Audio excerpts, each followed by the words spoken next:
In the fall of 1974, I headed off to college at Michigan Technological University. If you grew up in Michigan in the 70s, rock and roll was your life, or at least a very big part of it.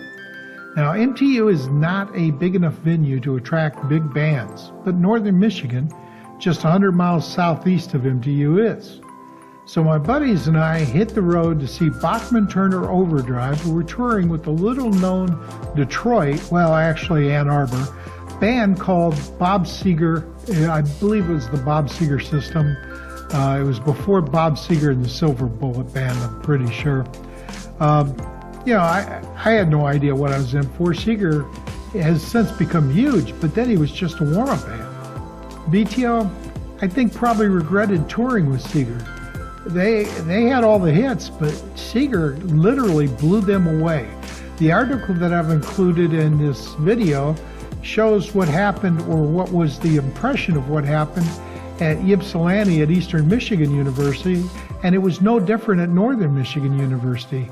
Seger was called back for several encores, not just two, and performed them. And BTO did do one encore, but I don't really think there was a big call for it. Seger was just that much better. Now BTO was good. The show was good. Their hit "You Ain't Seen Nothin Yet" had just been released, and they had other hits to fall back on. It was a good show, but Seger was amazing. And shortly after this concert, he released his Beautiful Loser LP, which I believe went double platinum. And a year later, he sealed his fame. He released the Double Live Bullet LP that after that, everybody knew who Seger was. And if you don't know Seger, you don't know rock and roll. He's just been amazing. But the reason I'm talking about Seger, and this guy's no overnight sensation, his first release single was in 1961. Gamblin Man, his first hit, came out in 68. This is 1974 with just really Gamblin Man to his name. So not if you weren't in Ann Arbor, you really didn't know who the guy was. But in 1975, he released a song that kind of relates to this video.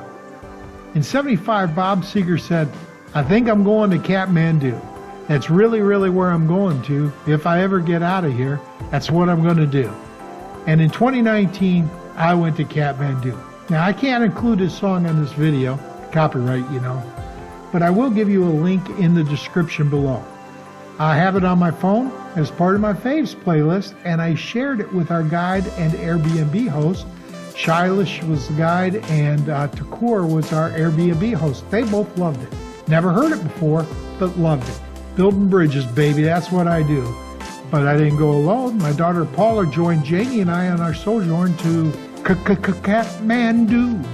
And this is the record of the trip. Now, we started in Don Muang Airport up in Bangkok, and the flight from Bangkok was pretty smooth. It's about a 3-hour flight. There was some pretty nice scenery to see. And as we got into Nepal, you started seeing the mountains with the cities nestled within them. And I just thought it was beautiful. Now, we never saw the White-Cap Mountains, just the lower foothills. We came in for a landing, and, it was just an enjoyable flight, but I was ready to get off because the Thai Lion Airlines seats were very pressed up. My knees were right against it. But coming into Nepal was a bucket list thing for me, and I really enjoyed arriving. There was so much to see just at the airport. And we did have a ride coming to pick us up. The pickup came from Takur, arranged a ride for us. So we went outside, we got our ride, and we headed for the city. Now, I'm going to show you a little bit about the ride in, and then I'll show you the room. So that you can see kind of what we saw going from the international airport in Kathmandu to the Airbnb home that we stayed in. And I'll just let the music play in the background while we do our drive.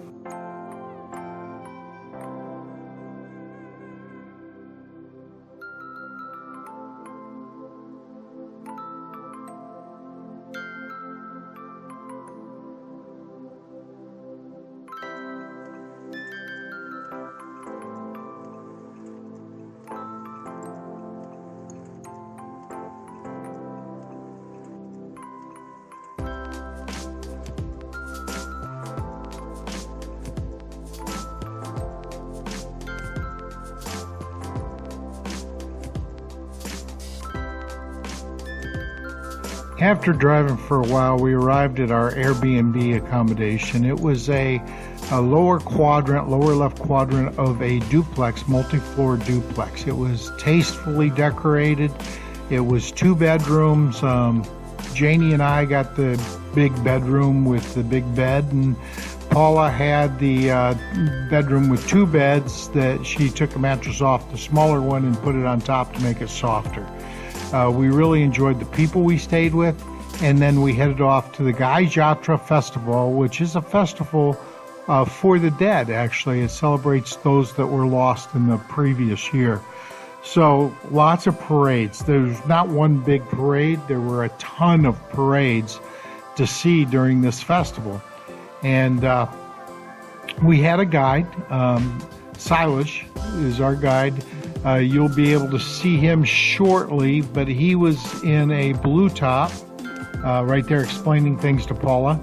And then you generally had Paula following him, Janie following Paula, and me following all of them.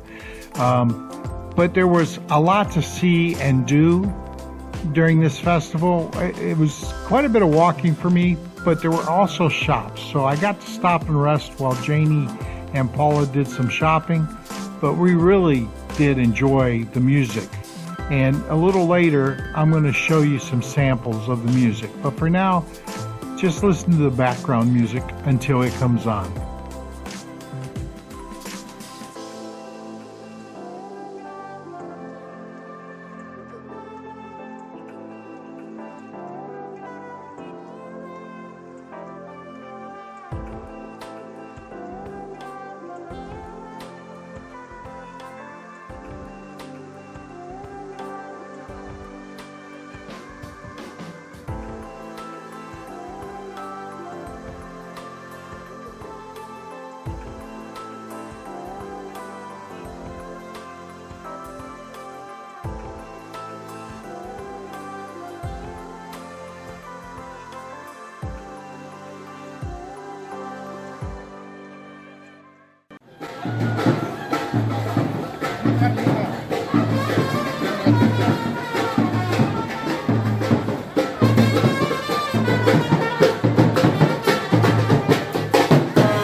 The colors, sights, and sounds were just simply amazing. And yes, we shopped. I was with 2 women. You know we're going to shop. A little bit more on that later, though.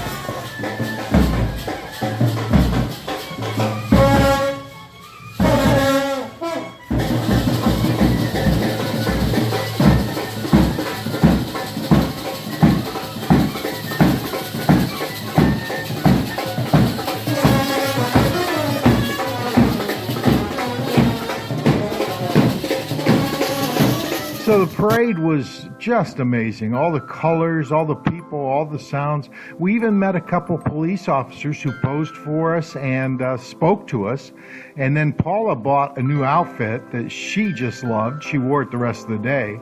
And we just took in all the sights, but it was just happenstance that the parade happened to be on that day. Actually, the Gai Jatra Festival was a 2-day affair. It started on Thursday and carried over till Friday. We went on Friday.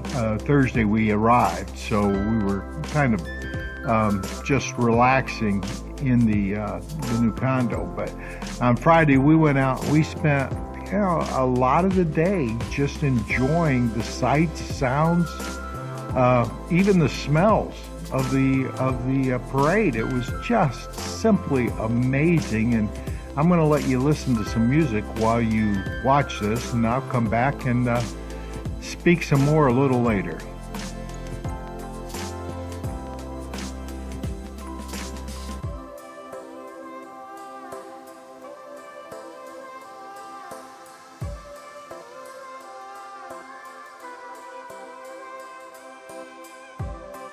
As is the case, when I walk around a lot, I get hungry. So we broke for lunch. We stopped at a restaurant called Baluna. It was a hotel restaurant. And we really enjoyed the food. Paula ordered a butter chicken, and that's that there. And she loved it. I had fish and chips. I don't recall what Janie had. But then we headed home, and the way it goes, I got lost. The family shown saved me. They based on a picture I'd taken that morning, were able to get me back to the condo. And a little earlier, you saw the shoes that were bought at this store. Paula bought a pair of shoes that have no left or right foot. You can wear them interchangeably. And Jenny bought the blingy ones with the toes. So we had a great time. I mean, there was just so much to see and do on the Gai Jatra Festival. But day 3 was even more amazing. We headed for the Totapani hot springs. And it was a bit of a disappointment to me, but the trip up was anything but. Let's start with the fact that we drove through mostly paved streets in Kathmandu, albeit some of them are narrow and ruggedy. But getting out of Kathmandu is mostly highways. The one thing I do want to mention about the highways and the regular streets in Kathmandu, they're very few speed limit signs, very few stoplights, and it seems like the lines are suggestions only. Now, this is true in a lot of Southeast Asia, but the way people drive, it takes some getting used to. So I was really glad that we rented a vehicle. We got a 4-wheel drive, 8-passenger vehicle with the driver to get us on the road. Yeah, it was expensive, but it was worth it because we got to see parts of Nepal we wouldn't have seen otherwise. Now, once you get up into the mountains, remember there was an earthquake in 2015 that killed almost 9,000 people and injured 22,000 more, and it was not centrally located in Kathmandu. It hit this entire mountain region, and you'll see the effect that it had on infrastructure, especially the roads, throughout this video. But what I really wanted to talk about was, we went to a lot of small towns and things, but we had views that were just simply amazing. The smaller cities, like the ones in the mountains, this is outside of the mountains, but we stopped a little bit to get some views here, and we were able to see some things that were pretty spectacular. I mean, you could see the clouds covering most of the mountain, and it is rainy season, so we did get some rain on the way up, but the day itself turned out to be about as perfect as it could have been this time of year. Now, as we're driving down the road, you're seeing a lot of trucks on these roads. I think they're still doing a lot of construction to fix them. Our driver scared the hell out of me. I'll just say that right out front. I think Janie was a bit terrified too. He would pass going up hills in the mountains around curves where you couldn't see anything. In one case, we almost got hit by a bus coming down the hill where you couldn't see it. But you see the landslides. We stopped for breakfast on the way up.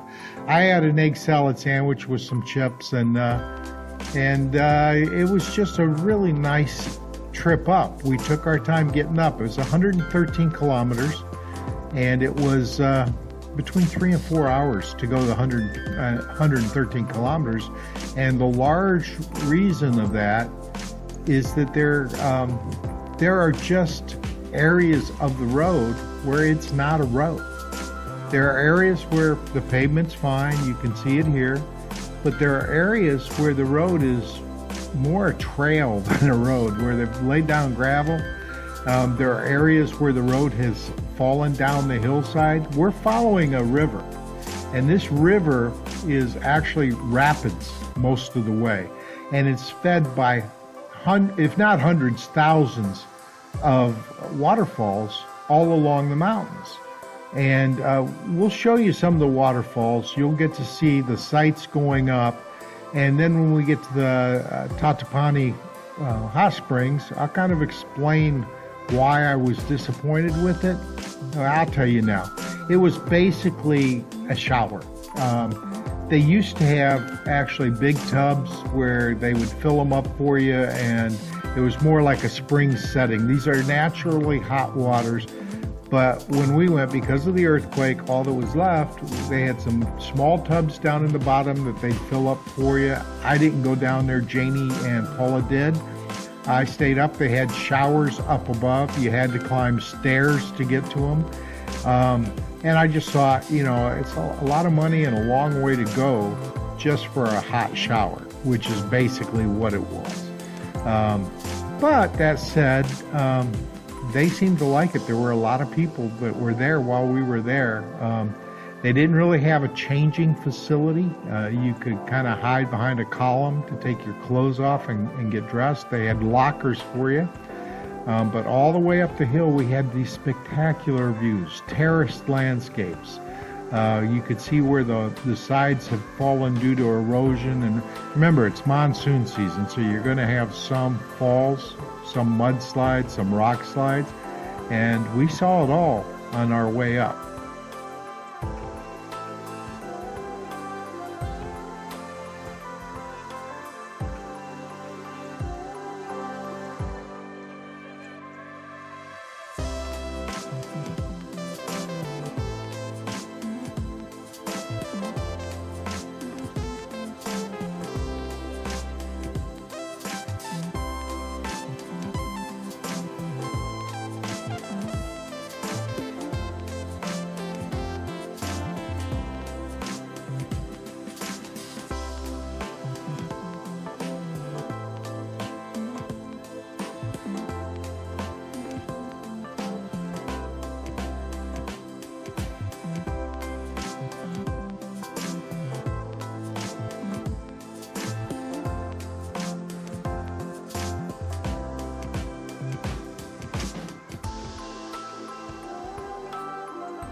All right, so we've been driving along this massive river, and it flows probably a long way, but they tell us it goes all the way to India and eventually ends up in the Indian Ocean.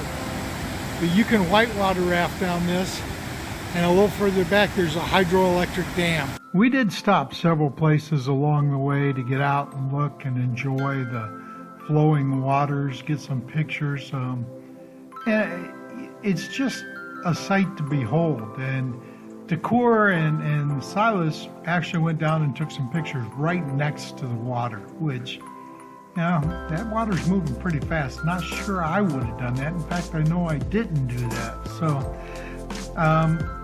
braver than I, but they're also younger. So, again, there's all kinds of waterfalls along the way and sights to see. The roads are being worked on. As you can see, some areas, the waterfalls actually run right under or over the roads. And it does take a toll on the roads. You can see they are working to fix them. But there are areas where, it's going to take a long time for them to recover from the earthquake. I love what we saw. We saw the rivers, we saw the nature, but we saw the people too. Single lane bridges, going over the rapids below, and the constant sound of the river flowing and the waterfalls dropping into the river. And it was just a beautiful ride. We really enjoyed it. And on our way up, we actually had the occasion to stop. We didn't take part in, but to stop and watch and look at the Last Resort. Now, the Last Resort is a area where you can bungee jump, you can nature hike. There's a lot of things you can do there, and a lot of people take part.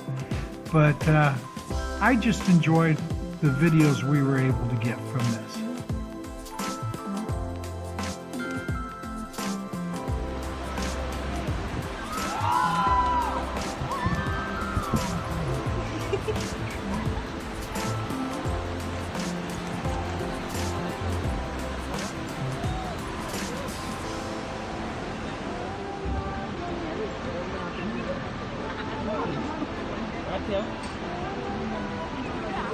Banyak.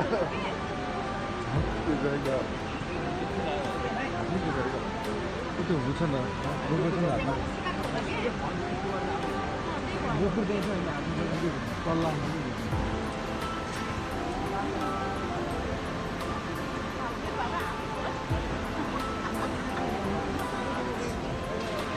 Everybody was waiting for the jump to be over so they could cross the bridge. After the Last Resort, we headed up the road again, and we ran into some beehives on the side of mountains that you kind of have to zoom to see them, but they're just built there waiting for Yogi to come and get them.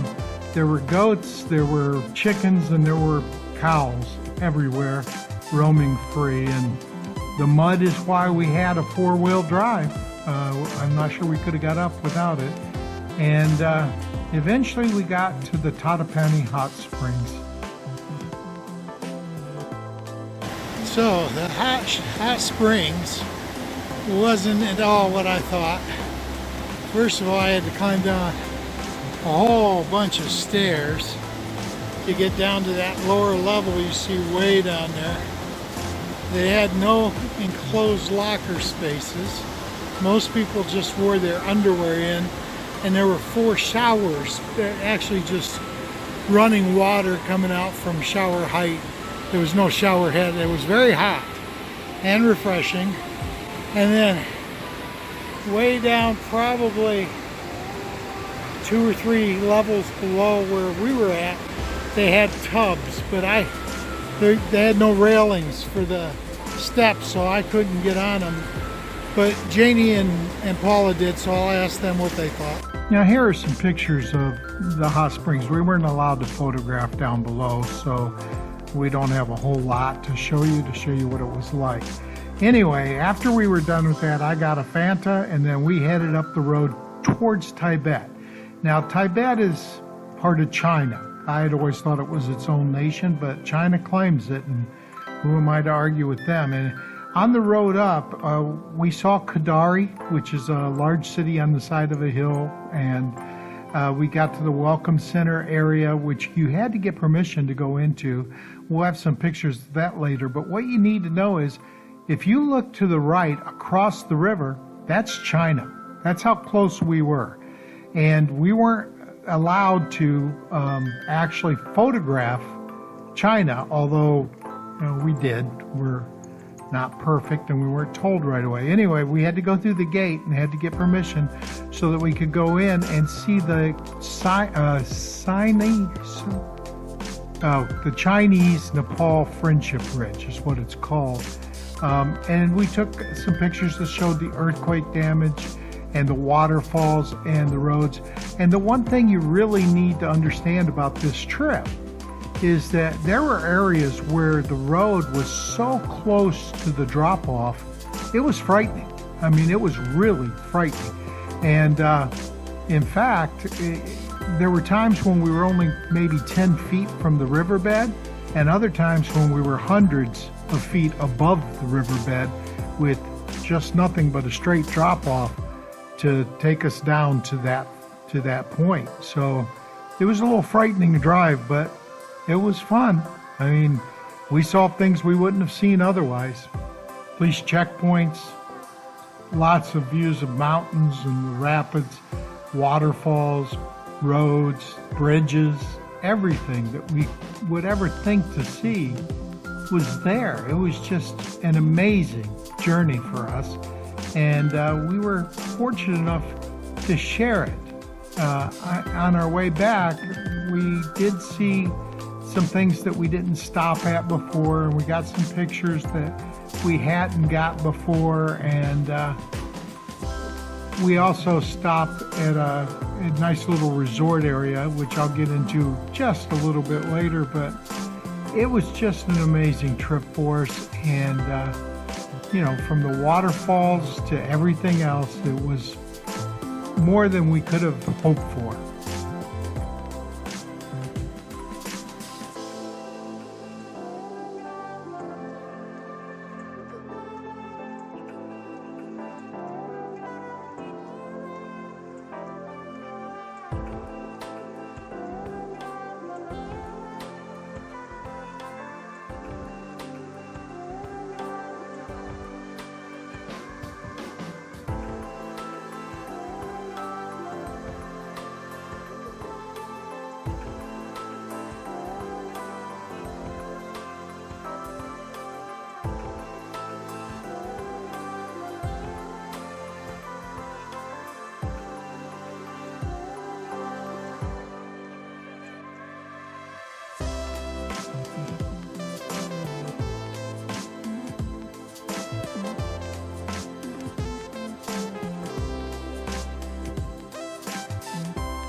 On our way back, we got a little bit hungry, so we decided we were going to stop and get a bite to eat.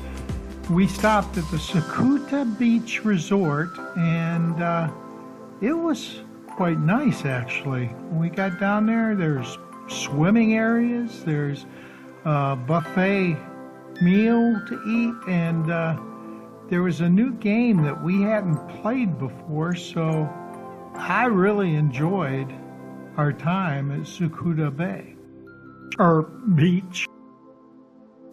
The trip back to Kathmandu was rather anticlimactic. I mean, been there, done that. The things we saw along the way, there were some things we might have missed on, but not too much. And, there was traffic. We got back, and you'll see the traffic in the pictures. But I just want to say that this trip was well worth it. And in the description below, I have a link to Takur's tour group. That's his job. He sets up tour groups. He also rents out rooms through AirBNB, so you can look for him in Kathmandu on AirBNB, but you can contact him through his tour group page, which is linked directly. I also want to add a special thanks to Silas, who was our tour guide the first day and joined us on our trip up the mountain.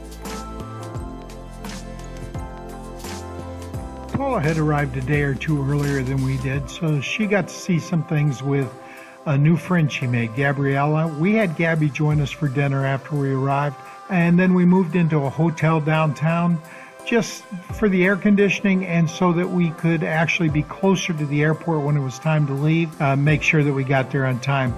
The rest of the show, enjoy the music, enjoy the pictures, and just know, Nepal should be on your bucket list of things to do. It's a great place to visit. The people are great, and the sights and sounds are amazing.